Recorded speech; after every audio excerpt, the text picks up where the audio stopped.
12 tribos e uma só foi a escolhida. Já parou para pensar por que Jesus, o Messias, decidiu nascer da tribo de Judá e não de outro filho de Jacó? Qual o motivo dessa escolha específica para carregar o fio da promessa messiânica? Ao mergulharmos nas genealogias sagradas, percebemos que a linha de Jesus é costurada desde Abraão até Davi, com Judá em posição vital nesse legado. Hoje revelarei como essa escolha não é mero detalhe de sangue, mas parte calculada do plano divino. A genealogia de Cristo, traçada desde Abraão até Davi, é chave para entender sua origem pela tribo de Judá.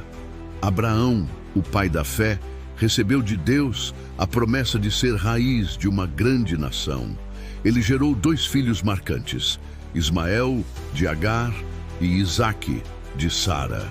A promessa, porém, foi destinada à linhagem de Isaque. Isaque, por sua vez, teve 2 filhos, Esaú e Jacó. A bênção da primogenitura, que daria privilégio e herança, foi arrancada de Esaú e entregue a Jacó, no episódio da venda da primogenitura. Jacó, depois chamado Israel, tornou-se pai das 12 tribos de Israel. E entre seus filhos, Judá se ergue como peça central na genealogia do Messias. A profecia messiânica do Antigo Testamento começa a pulsar quando Jacó, prestes a morrer, abençoa seus filhos. Seria esperado que Rúben, Simeão ou Levi assumissem a liderança e herdassem a linhagem sagrada. Mas falhas gritantes os desqualificaram. Rúben, primogênito, perdeu o direito por profanar a cama de seu pai, deitando-se com Bila, concubina de Jacó. Gênesis 35, 22. Simeão e Levi, tomados de ira, mataram todos os homens de uma cidade para vingar a desonra de Diná, sua irmã, enchendo as mãos de sangue e atraindo a fúria do próprio pai. Suas escolhas impiedosas os tornaram indignos da linhagem messiânica. Nesse cenário, Judá, mesmo não sendo perfeito, foi o escolhido para carregar o peso da promessa. A profecia registrada em Gênesis 49:10 ecoa com poder. O cetro não se apartará de Judá, nem o bastão de entre seus pés, até que venha Siló, e a ele será a obediência dos povos. Essa declaração revela a linhagem real que emergiria de Judá, e Siló é entendido como o Messias, o governante esperado. Durante a bênção, Jacó também chama Judá de leão novo, uma imagem que ecoa em toda a história bíblica. O leão simboliza poder, coragem e realeza. E séculos depois, Jesus seria chamado de o leão da tribo de Judá. Apocalipse 5:5, o descendente de Davi que venceu e reina sobre todos os povos. Essa metáfora não é acidental, é a revelação da força real e da soberania messiânica de Cristo. A escolha de Judá como base da linhagem não foi acaso, mas fidelidade de Deus em cumprir seu plano eterno. Jacó, ao profetizar sobre Judá, não apenas apontou a liderança que se manteria em sua descendência, mas também que a obediência dos povos estaria sob ele. Essa autoridade aponta para Jesus, o Rei prometido.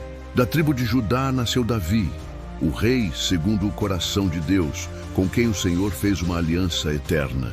Seu trono seria estabelecido para sempre, antecipando o Messias.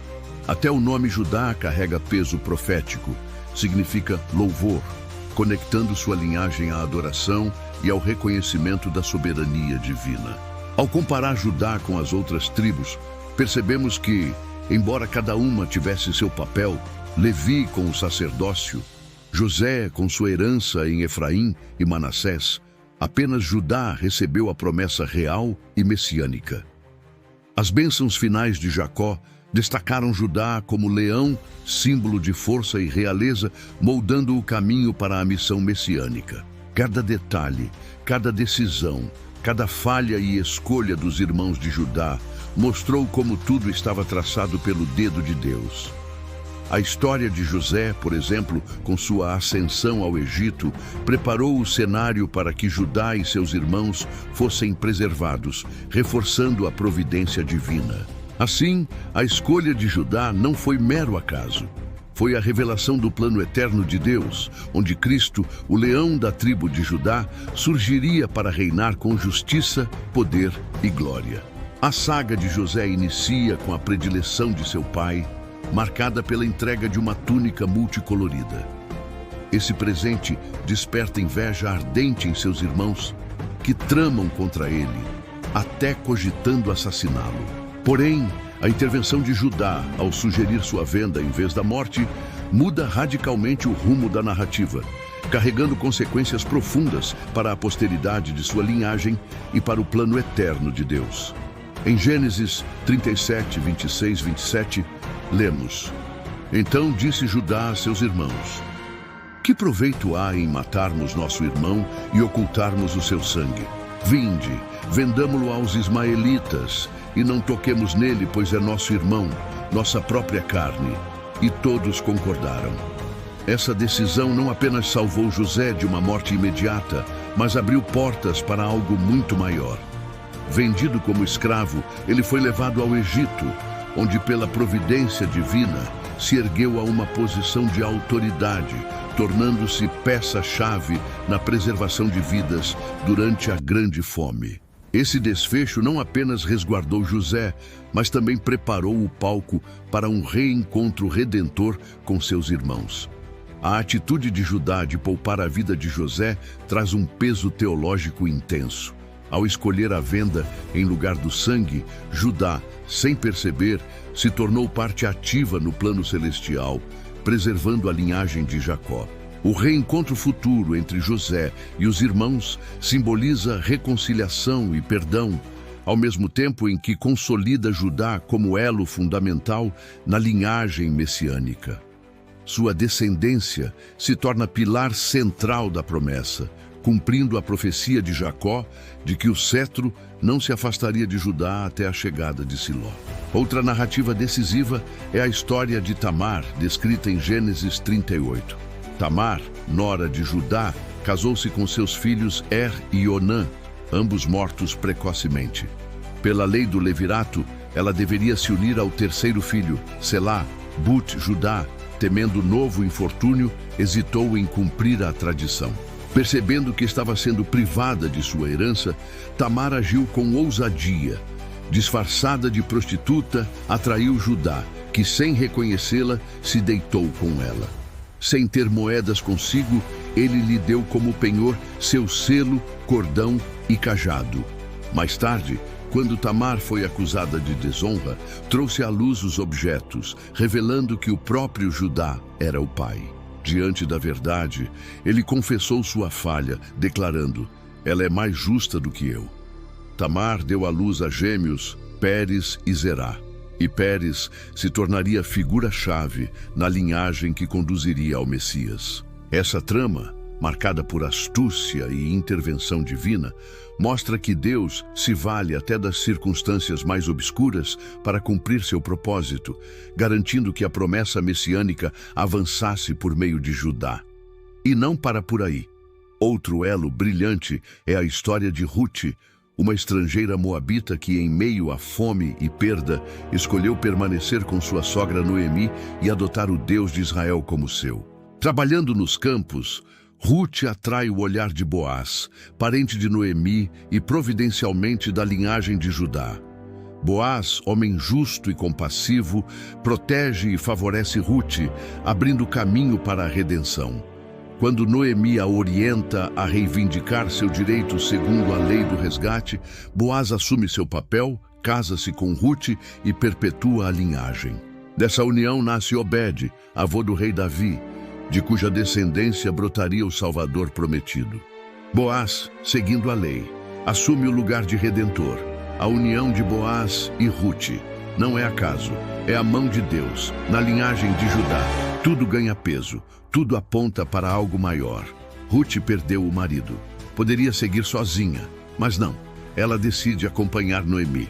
Decisão humana, sim, mas acima disso, plano divino. A história de Ruth prova: Deus move o comum, o cotidiano, para cumprir seu propósito eterno. Boaz e Ruth se unem, são abençoados, mas não só eles. Toda a humanidade recebe esperança. porque dessa união vem o fio da redenção, vem a reconciliação. E não paramos aí. Há uma promessa maior, a promessa messiânica, dada a Davi. A tribo de Judá se ergue, os evangelhos confirmam. Mateus, Lucas, ambos traçam a linhagem até Davi e depois até Judá. Jesus é o cumprimento, Jesus é a prova. O descendente prometido, Davi foi escolhido, rei levantado por Deus, seu reinado marcou a história. Vitórias, guerras vencidas, Jerusalém conquistada. E no livro de Samuel, capítulo 7, Deus faz a promessa: estabelecerei teu descendente, e seu trono será eterno. Promessa carregada de esperança. Um rei viria e traria justiça. Um reino eterno. Judá, Davi, Jesus, tudo conectado. A aliança é incondicional. Deus disse a Davi: quando teus dias se cumprirem, levantarei teu descendente. Ele edificará uma casa, e seu trono será para sempre. Depois da morte de Davi, Salomão assume o trono. O reino prospera, o povo cresce. Israel é exaltado. Salomão governa com sabedoria. O mundo o reconhece, mas ao envelhecer, seu coração vacila. E após sua morte, Israel se divide, norte e sul. Israel e Judá, reis maus surgem. Idolatria domina, a desobediência aumenta. O norte cai, assírios destroem, 10 tribos desaparecem, mas Judá permanece resiliente, firme, guardando a linhagem. Entre os filhos de Jacó, Judá resiste. Chama acesa, promessa viva. O cetro não se aparta, o trono não se apaga. Deus escolheu Judá, não por acaso, mas para cumprir profecia, para preparar o caminho. Judá é a base, Judá é a ponte, até Cristo. A linhagem fala de redenção, aponta para Jesus, revela o amor, expõe a sabedoria de Deus. Compreender Judá, até Cristo. A linhagem fala de redenção, aponta para Jesus, revela o amor, expõe a sabedoria de Deus. Compreender Judá, até Cristo. A linhagem fala de redenção, aponta para Jesus, revela o amor, expõe a sabedoria de Deus. Compreender Judá é ver o plano, é enxergar a soberania, é reconhecer a grandeza da redenção. Espero que esta mensagem toque você. Se ficou até aqui, deixe o seu like, inscreva-se no canal e clique em um dos vídeos na tela. Deus abençoe sua vida.